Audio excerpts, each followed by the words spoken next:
Interesting times ahead. Wigan versus Huddersfield, Leigh versus Featherstone, the Russian nuclear parade that is those two teams signing here, there, and everywhere. They signed Fecky on loan from Fev today because Leigh signed Blake Ferguson last week. I don't know who's going to come and sign for these teams next, but Blake Ferguson, what a signing!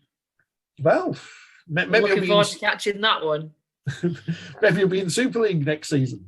This is one hell of a game of poker those two teams are playing at the moment, and you can't blame either of them, because the thing is, one of them's going to get promoted, and the team that they're building now is partly to not go through what Toulouse have been through and what other promoted teams have been through. Leigh themselves, when they accepted a position in Super League, you've almost got to be recruiting a Super League standard or lower part of the Super League standard team in the Championship, because you go up very late and you've got to be prepared.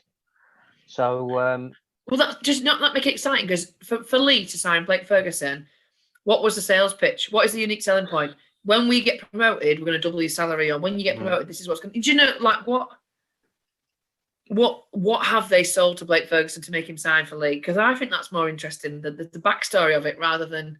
Yeah, very clever, well done. Whatever you've done, Leigh, fantastic. And you're preparing yourself to actually go and compete in a Super League.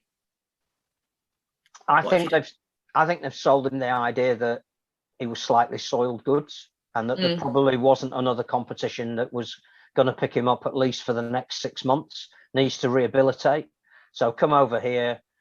You certainly won't be out of pocket, and you've got the opportunity of earning some serious money as and when we get back to Super League and we've got, more salary cap to play with. But I'm not sure anybody else would have been looking to employ him at the moment. So well done to them for seizing on that opportunity. But as you say, the other thing I'm just not sure about at the moment, and I think it's a debate that more people are starting to have, is that clearly you want the best players you can get in your elite competition. Your broadcaster certainly wants that. And what we're getting at the moment is a lot of players in the Championship that should be playing in Super League. And to me, that just feels a little bit wrong. I don't know of any other sport that happens in. You score 20 goals in the Championship for Sheffield United, you're going to be playing in the Premiership the following year. Somebody said, cricket, you've got England players playing in Division 2, but that's only a very small part of cricket, the county championship, and the top players barely play in that competition. So I'm not sure that's a fair comparison either. It just seems to me that because of what Leigh and Featherstone are understandably doing, we're almost distilling the opportunity of having some of the best players who should be playing at Super League level. Probably, again, there's a bigger debate about the salary cap.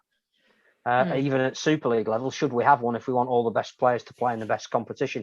But there just seems something wrong that we're actually, we could be seeing Blake Ferguson playing the majority of his games against teams that are not at least standard, and I'm not sure where that gets the sport. But it's Leigh's prerogative to do everything they can to win one game at the end of the season over 80 minutes to get promoted.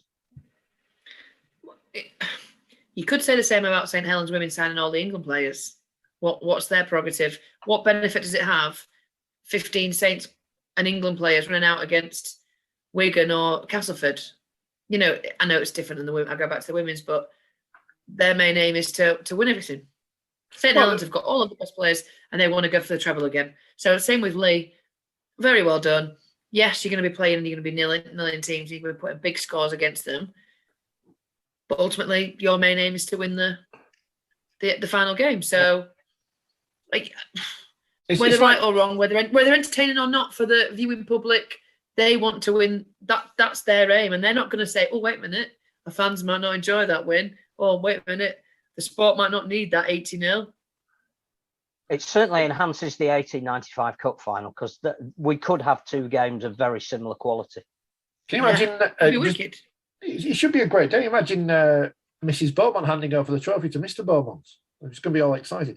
Decking. That's what got him to Leigh. Lots of decking.